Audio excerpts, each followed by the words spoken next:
Nawaz. Headlines आप जान चुके। बुलेटिन के आगाज में जिक्र डिजिटल पेमेंट सिस्टम रास के जा और वजीर आजम इमरान खान के अहम खिताब का। वजीर आजम इमरान खान कहते हैं कि हमें खैबर पख्तूनख्वा में गुर्बत कम करने पर वोट मिले। मुल्क में थोड़ी गुर्बत कम हुई है जिसे वो कामयाबी समझते हैं। डिजिटल पाकिस्तान 22 करोड़ लोगों को असासा बनाने का सफर है। 22 करोड़ में से सिर्फ 20 लाख अफराद टैक्स देते हैं। टेक्नोलॉजी के जरिए हम टैक्स ना देने वाले की तरफ जा रहे हैं। डिजिटल पेमेंट सिस्टम रास्त के इजरा की तकरीब से खिताब करते हुए वज़ीर आज़म इमरान खान ने मज़ीद कहा कि ओवरसीज़ शिकायत करते हैं कि रकम पाकिस्तान भिजवाने में मुश्किलात होती हैं। आम आदमी भी बैंकों में जाते हुए डरता है। सही माने में इन्वॉल्व कर लें अपनी इकॉनमी के अंदर, इनको आप फॉर्मल इकॉनमी में ले आएँ और फिर जो मॉडर्न टूल्स अब आ गए हैं, जो डिजिटलाइजेशन है, इनको उस तरफ ले जाएं, तो ये एक बहुत बड़ी हमारी ताकत है। तो ये जो डिजिटल पाकिस्तान है, ये उस सफ़र के ऊपर चले हुए हैं कि हम अपनी 22 करोड़ आबादी को एक असासा बना ले अपना। आम आदमी बैंकों के अंदर जाते हुए डरता है। ये आम आदमी की सहूलत है, आसानी उसके लिए है कि वो एकदम अपने मोबाइल फ़ोन के ज़रिए पैसे ट्रांसफ़र कर दे। सारे 22 करोड़ लोगों में 20 लाख लोग टैक्स देते हैं, लेकिन जो हमने अभी अपनी सर्वे की है उसके मुताबिक कितने लोग जो घरों में गाड़ियां खड़ी है, उनके पास मोटर है लेकिन वो टैक्स नहीं देते? बहुत है। इसकी नंबर नहीं देना चाहूँगा, बहुत। हमने अभी देखा है कि इससे बहुत ज़्यादा लोग हैं जो बड़े अच्छे लाइफस्टाइल गुजार रहे हैं और ज़ीरो टैक्स देते हैं। तो ये हम टेक्नोलॉजी के जरिए अब इनकी तरफ पहुंच रहे हैं। और इमरान खान को घबराहट मेरी सियासी मुलाकातों से नहीं बल्कि मुल्की तबाही समेत दीगर इशूज से है। अपोजिशन लीडर शहबाज शरीफ का सहाफ़ी के सवाल पर जवाब। एहतसाब अदालत के अहाते में सहाफ़ियों से गुफ्तगू के दौरान कहा कि इमरान खान ने मुल्क की तबाही कर दी है। हुक्मरानों ने रिकॉर्ड कर्जा लिया और आवाम की फलाह बहबूद के लिए कुछ नहीं किया। गंदम, चीनी, LNG और दूसरे स्कैंडल्स में अरबों खरबों की करप्शन की गई। मुल्क की दौलत दोनों हाथों से लूटी गई। परेशानी मेरी सियासी मुलाकातों से नहीं है। जो मुल्क की तबाही की है, मस्जिद की तबाही की है, महंगाई, बेरोज़गारी में पाकिस्तान की तारीख में कभी इतना इजाफा नहीं हुआ जितना अब हुआ है।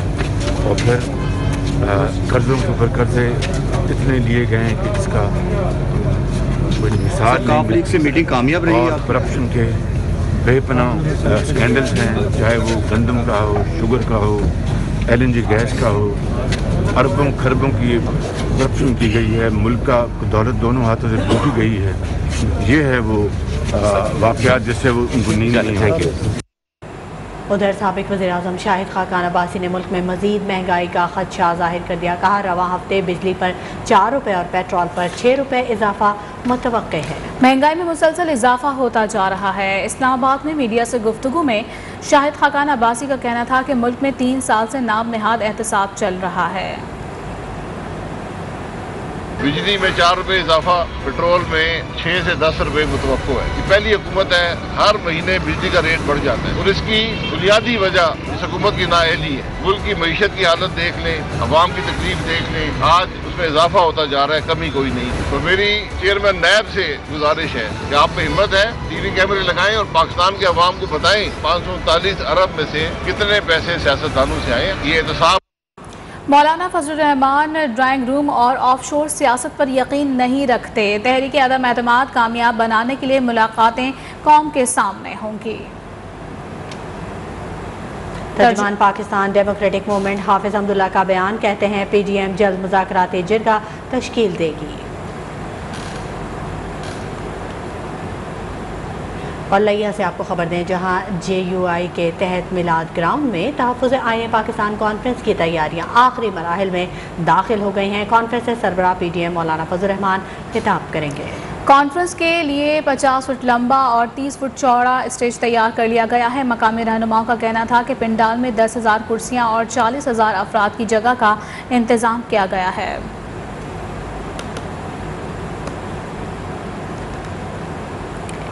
शहीद बेनज़ीर यूनिवर्सिटी की तलबा डॉक्टर परवीन रिंद ने इंसाफ के हुसूल के लिए नंगे पाँव सिंध हाई कोर्ट पहुंचकर अज खुद नोटिस केस में पेश हुई हैं। मीडिया से गुफ्तगू में कहा, 3 खवातीन ने मेरे रूम में दाखिल होकर मुझ पर तशद्दुद किया है।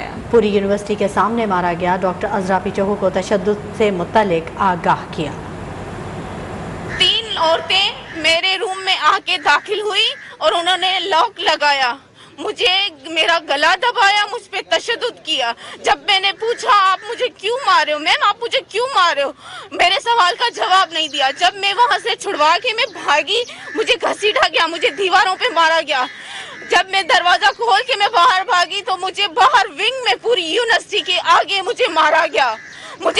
और अब आपको बताएं कि महंगाई से हलकान, हैरान, परेशान आवाम पर एक और पेट्रोल बम गिराने की तैयारियां मुकम्मल कर ली गई हैं। ओगरा ने पेट्रोल की कीमत में 8.5 रुपए फी लीटर महंगा करने की तजवीज़ पेश कर दी है। डीजल की कीमत भी 5.5 रुपए बढ़ाने की सिफारिश की गई है, जबकि समरी पेट्रोलियम डिवीजन को भी भिजवाई गई है। वज़ीर आज़म इमरान खान की जानिब से हतमी फैसला होने पर नई कीमतों का ऐलान आज किया जाएगा। ज़राए का कहना है कि ओगरा ने इजाफे की तजवीज़ मुजव्वदा लेवी की बुनियाद पर की है। अगर वफाकी हुकूमत ने लेवी बढ़ाई तो इजाफा इससे ज़्यादा होगा। पेट्रोलियम मसनूआत की कीमतों में एक बार फिर इजाफे का इम्कान है। शहरियों के होश उड़ गए हैं, कहते हैं निर्ख दोबारा बढ़े तो महंगाई में भी इजाफा होगा। बिल्कुल, और हुकूमत पेट्रोल के दाम बढ़ाने के बजाय कम करने के लिए इकदाम करे, ये कहना था आवाम का। तो ये देख रहे हैं इस गवर्नमेंट में, जब से ये गवर्नमेंट आई है, कहाँ पेट्रोल खड़ा था अभी कहाँ तक आ गया। और ये चीज़ बुनियादी चीज़ है पेट्रोल, क्योंकि इसकी वजह से सारी मसनूआत तैयार होती हैं, हर चीज़ फिर महंगी हो जाती है। पेट्रोल के सर पे बाकी सारी महंगाई बढ़ जाती है। जब भी हम कोई चीज़ लेने के लिए मार्केट में जाते हैं तो वहाँ पर एक नया प्रॉपर होता है कि महंगाई हो गई, पेट्रोल महंगा हो गया। जैसे पेट्रोल का रेट बढ़ता है उसके साथ हर चीज़ की जो है ना दाम बढ़ जाते हैं, क्योंकि पेट्रोल के साथ ही सर के ऊपर ही ट्रांसपोर्ट चल रही होती है, और जिस चीज़ के चार्जेस वो 10,000 पे कर रहे होते हैं तो उसी चीज़ के वो चार्जेस 15,000 रुपये पे करते हैं ट्रैवलिंग के। तो इसी हवाले से पेट्रोल के दाम को जो है ना वो कंट्रोल किया जाए। तो समरी भिजवाई की ये सरासर आवाम के साथ ज्यादती है, ये इसको कैंसिल किया जाए। पेट्रोल दिन पे दिन महंगा हो जा रहा है, महंगा हो जा रहा है, दिन पे दिन महंगा हो जा रहा है, हर चीज़ महंगी हो जा रही है दिन पे दिन। आज पेट्रोल खबरों का सिलसिला जारी रहेगा। Welcome back. ब्रेक के बाद अपने नाजरीन को बताएं कि न्यूज़ 1 की जबरी बंदिश को 5 दिन गुजर चुके हैं। सेनेट में भी मामले की गूंज है। पीपल्स पार्टी, नून लीग, जमात इस्लामी, JUI और काफ लीग के सेनेटर्स ने न्यूज़ 1 से इजहार यकजहती किया है और चैनल की नशियात मुतासर करने की मजम्मत कर दी है। सिंध असेंबली की प्रेस गैलरी में सहाफ़ियों ने न्यूज़ 1 की बंदिश पर शदीद एहतजाज किया। मुल्क के दीगर छोटे बड़े शहरों में भी न्यूज़ 1 की नशियात मुतासर करने के खिलाफ एहतजाज का सिलसिला जारी है।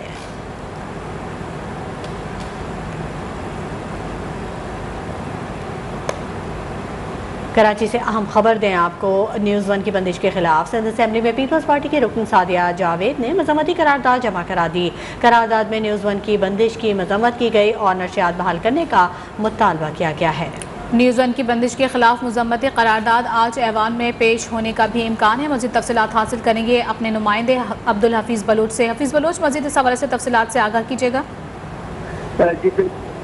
न्यूज़ 1 की जबरी बंदिश के खिलाफ गुज़िश्ता रोज़ सिंध असेंबली की प्रेस गैलरी में साफियों की जानिब से एहतजाजी मुजाहरा किया गया, जिसके बाद ऐवान में मौजूद सूबाई वज़ीर इम्तियाज़ शेख ने गुज़िश्ता रोज़ ही ऐलान किया था कि न्यूज़ 1 की जो बंदिश है पीपल्स की भरपूर तरह से मजम्मत करती है और हुकूमत भी इस हवाले से मजम्मत करेगी। और आज ऐवान में जो मजम्मती करारदाद है वो ऐलान का ऐलान किया गया।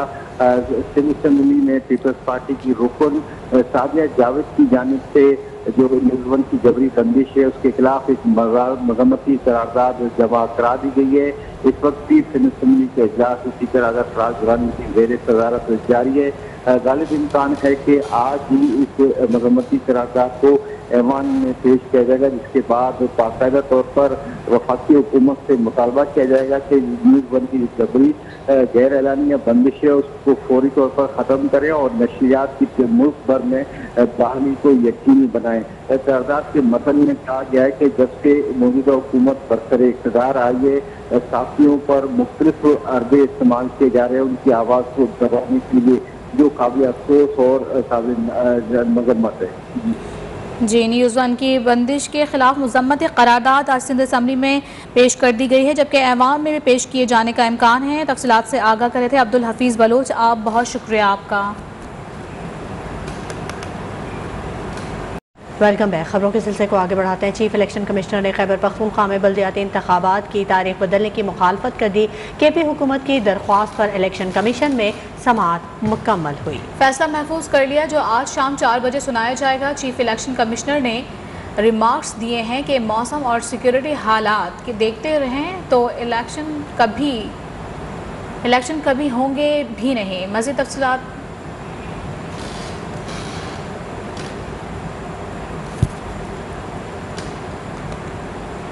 और माह रमज़ान आ रहा है, महंगाई तो अभी और बढ़ेगी। कराची के ताजरों ने खबरदार कर दिया।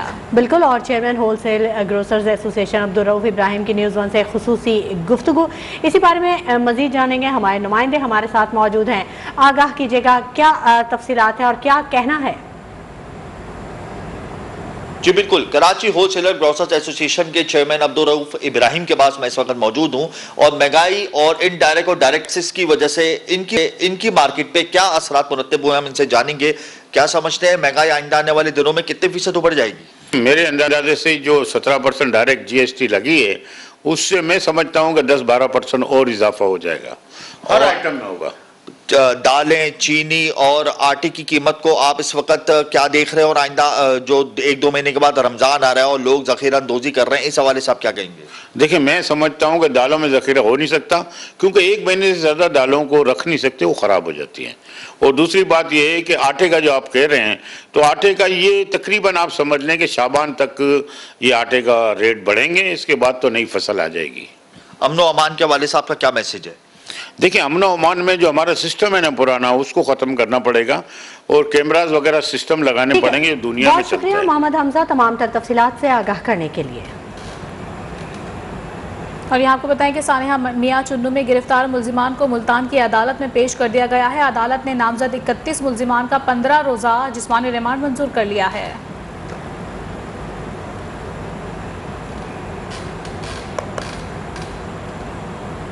और आपको बताएं कि कराची में 2 अमंगी अगवा केस में कैदी मुल्जिम के फरार होने से मुतालिक केस की मुकामी अदालत में समाअत हुई। पुलिस ने केस के मुद्दई ASI खालिद को अदालत में पेश कर दिया। अदालत ने मुल्जिम खालिद को 2 रोज़ा जिस्मानी रिमांड पर पुलिस के हवाले कर दिया। Welcome back. क्रिकेट लवर्स के लिए खुशखबरी, आज से 100% शायकीन क्रिकेट मैच देख सकेंगे। शायकीन क्रिकेट के लिए तमाम इंतजामात मुकम्मल कर लिए गए हैं। शटल बस सर्विस के जरिए कज़ाफ़ी स्टेडियम लाया जाएगा। स्पेशल शटल बस सर्विस शाम 5 बजे से शायकीन क्रिकेट को कज़ाफ़ी स्टेडियम लाएगी। मज़ीद अहवाल जानेंगे अपने नुमाइंदे अदनान खालिद से। अदनान खालिद, बताएगा आप 100% शायकीन क्रिकेट देख सकेंगे, मज़ीद क्या तफसीलात हैं? जी, कज़ाफ़ी स्टेडियम लाहौर में आज कोयटा ग्लैडिएटर्स और पेशावर ज़ल्मी के दरमियान मैच खेला जाएगा। आज के मैच की खुसूसियत यह है कि ये PSL के जितने भी अब तक मैचेस हुए हैं उनमें से ऐसा मैच होगा जिसमें 100% शायकीन क्रिकेट को आने की इजाज़त होगी। इससे कबल 50% शायकीन क्रिकेट को मैच देखने की इजाज़त थी, जिन्हें कोरोना वैक्सीनेशन सर्टिफिकेट देखने के बाद जो है वो अंदर जाने की इजाज़त दी जा रही थी। लेकिन आज से 100% शायकीन क्रिकेट को अपना कोरोना वैक्सीनेशन सर्टिफिकेट दिखाने के बाद कज़ाफ़ी स्टेडियम लाहौर के अंदर जाने की इजाज़त होगी और मैच देखने की इजाज़त होगी। और आज इसके लिए इंतज़ामिया ने भी तमाम तर तैयारियां मुकम्मल कर ली हैं। इंतज़ामिया की जानिब से 5 पार्किंग स्टैंड्स बनाए गए हैं, क्योंकि उम्मीद ये की जा रही है कि आज शायकीन क्रिकेट ज़्यादा तादाद में आएंगे और इन पार्किंग पॉइंट्स में गाड़ियाँ भी ज़्यादा आएंगी, बाइक्स भी ज़्यादा आएंगी। और शायकीन क्रिकेट को यहाँ से कज़ाफ़ी स्टेडियम लाहौर लाने के लिए बसें जो हैं, शटल बस सर्विस वो शुरू की गई है और उन बसों के ज़रिए शायकीन क्रिकेट को कज़ाफ़ी स्टेडियम लाहौर लाया जाएगा। इसके लिए तमाम सिक्योरिटी के भी इंतजाम मुकम्मल कर लिए गए हैं। पुलिस की जानिब से 8000 से शायद पुलिस एहलकार और रेंजर्स की जानिब से भी उनके एहलकार तैनात किए गए हैं, जबकि टीमों के रूट के रास्तों पर, इमारतों पर स्नाइपर्स तैनात किए गए हैं और ट्रैफिक पुलिस की जानिब से भी 2000 से ज़ायद ट्रैफिक वार्डन्स तैनात किए गए हैं। क्योंकि आज उम्मीद यही की जा रही है, तवक्को यही की जा रही है कि आज शायकीन क्रिकेट की तादाद ज़्यादा आएगी और आज से फाइनल तक PSL के जितने मैचेस हो गए उनमें 100% शायकीन क्रिकेट को आने की इजाज़त। 100% क्रिकेट शायकीन जो है मैच देख सकेंगे, लेकिन शर्त है कि कोरोना सर्टिफिकेट दिखाना लाजमी होगा। अदनान खालिद अपडेट कर रहे थे, आप बहुत शुक्रिया आपका।